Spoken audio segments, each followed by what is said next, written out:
Bonsoir et merci d'être avec nous. Voici les titres de votre journal. Le confinement strict annoncé offusque les chefs d'entreprise du MEDEF et du BTP. Ils réclament de la visibilité au gouvernement. Nous les entendons dans cette édition. La tension monte dans le privé. Le confinement strict annoncé pour les prochains week-ends offusque les chefs d'entreprise du MEDEF et du BTP qui réclament de la visibilité au gouvernement. Objectif, ne pas rater les fêtes pour surmonter l'année 2021 car cette période peut représenter jusqu'à 70% du chiffre d'affaires des entreprises. Un reportage d'Océane Dacounia. Jusqu'à quelle date les commerces devront-ils rester fermés le week-end? C'est la question que pose le MEDEF à bout à quelques semaines des fêtes de fin d'année. Cette période peut représenter jusqu'à 70% du chiffre d'affaires des entreprises. Les commerçants reçoivent beaucoup de stocks pour ces fins d'année en marge des fêtes de Noël et nous ne comprenons pas les mesures qui sont prises par le gouvernement de nous imposer à fermer les samedis après-midi et dimanche également. C'est une période trop importante pour nous. Ensuite, lorsque l'on ne travaille pas, c'est du chômage partiel, ça coûte énormément à la Nouvelle-Calédonie. Et au-delà de ça, après, la non-rentrée de chiffre d'affaires dans les caisses d'une société, c'est de la TGC que l'on ne collecte pas pour le territoire. Donc économiquement et fiscalement, c'est une très mauvaise opération pour tout le monde. Autant d'inquiétudes partagées par le monde du BTP.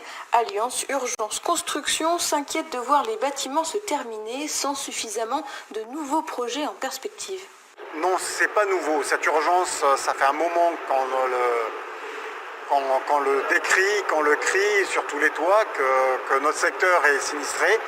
Je veux dire, depuis le début de l'année, on a dû avoir peut-être 2 appels d'offres. Et là, en l'espace de 1 mois et demi, on en a eu au moins une dizaine.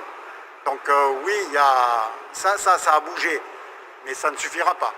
Davantage d'appels d'offres dans le BTP ou la réouverture des commerces le week-end, quelle que soit leur nature, les doléances du privé se font pressantes. Et lors de la séance de la province des îles, ce matin, les représentants des commerçants et artisans de l'IFU ont interpellé les élus. Pour le président de l'institution des îles, la province doit être aux côtés des structures économiques. On écoute Jacques Zaneno-Lallier au micro d'Henri Lelou. Il y a un certain nombre de choses que nous devons résoudre. En tout cas, je crie à l'État pour soutenir leur démarche, d'une part, mais d'autre part, j'envoie les copies aux maires et aux autorités coutumières pour leur dire qu'à chaque fois qu'il y a un blocage, quand les entreprises sont en difficulté, c'est la province compétente en la matière qui va venir voir les entreprises en difficulté. Et s'ils tombent faillite, les investissements qu'on aura fait pour les aider n'auront servi à rien, on restera sur place au lieu d'avancer.